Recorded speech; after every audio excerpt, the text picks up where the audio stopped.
Hey there and welcome back to another Bridgerton video. And today we have the trailer for Season 3 Part 2. Hell yeah! That's what I'm talking about. The last part left us off on somewhat of a cliffhanger ending to various different storylines, and there's a hell of a lot of story yet to be told for this season. I know the first part was a bit controversial for a number of reasons for many people. Too many storylines, not enough time with the leads, not enough Canthony, all that sort of thing, but I'll be honest, for the most part I enjoyed it. I liked having a lot of different storylines, and it seems like where we're going is going to lead to a whole lot of follow-up on all of them. Yes, please. And so yeah, with all that being said, time to jump into the trailer, see what we have coming up for later this month. What is it, the 13th? My god, I'm hyped. But yeah, the trailer. So we start off the trailer with some questionable CGI. Like that bell tower spire thing, that looked fake. I mean, it'd be funny if I'm the idiot and that's a real shot, but I think not. That's fake for sure, and it looks fake. And considering how much viewership this show actually has, you'd think they'd splash a little bit, get some better effects than that, surely. Maybe the costumes and the sets are just that expensive, who knows? But I digress, I'm getting sidetracked, this doesn't really matter. We start off with some reactions to the news that Penelope and Colin are now engaged.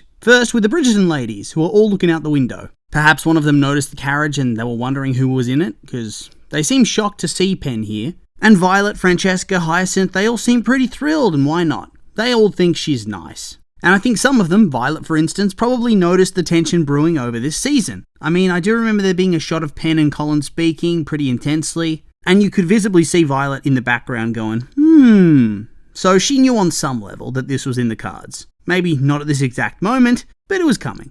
Meanwhile, Eloise all over there, she's got some Swedish chef vibes up in here. Rudolf. Honestly though, I kind of get it. I've been a Penelope defender in the past, but I'm also an Eloise defender. They both have valid stances here, and so Eloise has the right to be shocked and honestly pissed off. We then have a look at the Danbury residence where Lady Danbury's brother tells Lady Danbury that the two are now engaged. Not the Danburys, Penelope and Colin. Now, it's not really relevant to the main arc, but I'll bring it up because dude seems to be going to get some relevance as Violet's new love interest. Does anybody have any ideas why Lady Danbury seemingly hates this dude so much? Is he the one who married her off, maybe? And if so, how are you going to make this guy a kindly, handsome, happy, romantic interest? Because, yeah, even for the time period, whilst it's just one of those things that happen to a lot of women, it's still ick for my modern brain. I'm not a Regency gent. And it makes me uncomfortable because she openly shared that trauma with Violet, so it would be pretty whack to roll in the hay with that dude if that was the case, right? Honestly, and this may be controversial, but I think it would have been much funnier if the dude was her son from the Queen Charlotte prequel. You bang my dad, I bang your son. And before you say anything about timelines and age gaps, pretty sure based on real life timelines and whatnot, Violet shouldn't have even been alive during that show, so it doesn't bother me that much. Also, they're both like 40 plus anyway, so it does not matter. I just think that Lady Danbury has this built-in story with her son that we already saw, where since she was traumatized by her marriage, she couldn't connect with her kids, and he was much more enamored with the nanny as a result. So him shacking up with one of her friends and then working through all of that would be really interesting and very funny. But whatever, brother it is. God, I hope we actually get some story there other than Lady Danbury hates her family. Get it? Because they don't like each other. Give me some depth, son. Moving on, we see Big Ben in bed with Lady Cougar, and I gotta say, I made a joke in the previous video about Colin potentially getting STDs from brothels and whatnot, but this dude has so much sex. There is no chance he ain't bringing some syphilis to the party. Also, there's no chance there isn't some poor, illegitimate Bridgerton running around out there somewhere. I mean, if you want to be period realistic, check out the Wikipedia page for like Peniston Lamb, 1st Viscount Melbourne. Bro had 7 kids with his wife, but only one was definitely his because his wife was having so much sex. And then his daughter, Emily, did the same thing to her husband, Lord Cowper, with the oldest for sure being his, and then the rest is press X to doubt. And that's just one family. Imagine all the shenanigans going on in the ton. And that's just the aristocrats they're having sex with. There's also brothels, mistresses, all that sort of stuff. Goodness me. I mean, they'll never do that sort of storyline with one of the mains because it just makes a massive complication. But still. Moving on, next up we see the reaction of the Featherington sisters. And of course, they start choking on their tea from shock. I did like that Philippa's husband's just smiling and laughing at the news though, probably in happiness because he seems like a nice guy. And Portia looks shooketh indeed. And why wouldn't she be? Previously, it seemed like Pen was about to get married to what's-his-face, Lord Beardy of House Vegetables. And now it's reported from a notoriously accurate gossip rag that Pen's getting married to Colin, a man whose family is so wealthy. He seemingly doesn't need to go out and make his own way like so many other third sons. No army commission, no church living, just multiple grand European tours and whatnot. Must be nice. The Queen's also smiling. No idea if that's from this news, but it's from something. Also, does Penn write this that evening to get it sent out for the next day? Does this woman ever stop hustling? Jesus. We then see that Portia's going to be showing off that her daughter just landed the big fish, and honestly, why not? I know she's not the best mother in the world, that's true, but this woman just keeps winning. Marries Lord Featherington back in the day, gets some prestige, gets the title, gets the name. He eventually shows his ass as a massive gambler and massive loser. He gets murdered. Oh no. And they have no sons. No worries. She'll just take part in a massive scam with the new Lord Featherington, run off her partner in crime, use stolen funds to pay off her daughter's dowry, attract a husband for the second daughter, forge legal documents that say the first male grandson will be the new lord, almost get caught but will obviously still succeed. And now this, her youngest daughter, the least eligible bachelorette in the entire ton, glows up and wins the big prize. We see some romantic scenes with Colin and Penn in church, I guess. Have we ever had a scene where the characters just attend a general mass before? Is this the first? That's pretty cool. They flirted up in the empty room after everybody's left. Hope you're leaving room for Jesus here. And here we come to the crux of the drama. Eloise is rightfully pissed that Penn has not told Colin that she's Lady Whistledown, especially since he declared his undying hatred of Whistledown in a previous episode. And not for no reason either. In his eyes, this woman shit-talked Daphne, shit-talked Anthony, almost ruined Eloise, and blasted Penn. So Eloise knows this might be a deal breaker for him. And so it's fair that she wants him to know, because he's her brother, and she wants him to be happy. And Penn asking her not to tell is like a, bruh, come on now. That's not how this works. This is where she crosses the line for me. Like, what an awful thing to ask of somebody who currently doesn't even like you. And Eloise is right. You can't keep this hidden forever. Penn's family doesn't pick up on anything because they really don't care much for her. But in the loving land of the family Bridgerton, she's gonna get got eventually. Like, are the footmen and carriage drivers meant to just keep their silence? I mean, sorry lady, you don't pay the bills. We then see Anthony return. At last. I missed him. I love all the brothers, but this guy just has it. He has the Kavorka. More than anybody else. He has so much charisma, so much charm. Oh, wish we could have had more of him this season. Oh, not enough episodes, you might say. Well, here's a thought. Write more. So get more.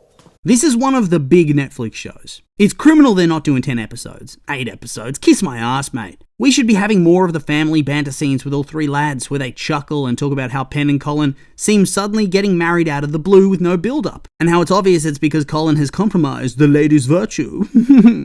I really loved Anthony's grumpy face here when he questions him about that, as if he didn't do the exact same thing, but even worse, because he was openly lusting after Kate at his own wedding to her sister. They have an engagement party. Eloise tries her best to ruin things by making cryptic toasts, which, it's petty and funny, but also like, come on. You had the moral high ground. Don't make a scene. Do this behind closed doors. If I'm a guest at this party, I'm rolling my eyes at such things. Leave me out of it and get me some cake, son. And then we get to the part of the trailer where things seem to start to unravel. Colin notices all the ink on her hands, which she feebly brushes off as writing letters, but honestly, to whom? You have no friends. There's another scene with Eloise giving her the business about how he can't truly love her unless he knows the truth, and Penn tells her that Colin can't find out because Whistledown is power. Right, I hope she has better reasoning than that, because telling it to Eloise surely just makes her look greedy and like a manipulator, right? No wonder her ass gets lit up with an ultimatum here. Eloise doing it if she doesn't. Well, so it's probably all spliced up, but the way they cut from that part to the clock chiming makes it seem like Eloise has done the most dramatic thing possible and is going to Cinderella her ass. At the stroke of midnight, you lose the prince, the fancy clothes, the respect. It's all so petty and dramatic. I need it to be true. I need it so much. It'd be so funny. Also, I don't know many book spoilers. Like, I'm not reading all that. I'm sorry, I just have no interest. And so I only have really limited knowledge from what I've seen discussed on social media, but it says here on the pamphlet that Lady Whistledown is Cressida Cowper. So, is she doing a redemption arc where she tries to take the fall for Penn here? Is she failing her redemption arc by trying to take credit for Lady Whistledown and get prestige for herself? Is she being brutally framed in front of the ton? Dunno. But I gotta say, I hope she doesn't turn out to be a piece of trash in the end, because I rather liked her trying to be better. That would be a shame indeed. Thanks for wasting my time on those scenes if that's the case. I've seen this in a few things I've watched recently, failing the hero's journey / failing the redemption, and I don't know, it always sucks ass. It can probably be done well, but I've not seen it ever done. Mostly they get you to like this character and you spend so much time with them, then they rush their fall from grace, walk back all the positive traits and reveal it was all a deception, to the point that you feel cheaped out, like you've wasted your time. It's always lame. Stop doing it, writers. We'll see though, we'll see. We see a bit of a tiff between Colin and Penn about how she can take care of herself, but Mr. Regency Hero thinks that that's the role of the big, strong man. Why get married if you don't depend on me for everything? Grrr! We then see Francesca and John dancing, and that's nice. Hopefully that works out. We see Kate and Anthony just to try to draw you in, get you hyped, even though they probably aren't in many scenes at all. We come to a funny scene for me where Ben notices his girlfriend has a different boy toy. Disgraceful. And she's showing him off publicly. Oh no, is she getting married again maybe? Or is she just openly flaunting? What did he expect? Sucks for him, but it is very funny. We then see Violet and her new fella. Ooh! Respectfully, somebody's field is getting ploughed. Mother of the Year Portia then tells Penn that women don't have dreams, they have husbands. Whew, so tough shit on that score. So it seems like Penn's gonna have to try to hide the evidence, burn the papers. Yikes. We then have a bunch of kissing from our brothers, as in with their lady friends, not with each other. That's a different type of show. We have Colin and Penn, Anthony and Kate, Ben and what's her name. We then have the Queen looking fabulous, and Cressida, she's still rocking the Hunger Games capital fashion choices. You ain't the Queen, it doesn't work with you. Stop. There's intense dancing, dramatically taking off a shirt. Oh, there's butterflies, and then a dramatic look between Colin and Penn as Lady Whistledown states that she cannot tolerate a lie. Ooh, dramatic. It's clearly not going to tank their relationship or anything. There's only 4 episodes, but still, drama. Get hyped. I am hyped. I'm all aboard the Bridgerton Express towards Hypeville. Hell yeah, let's go.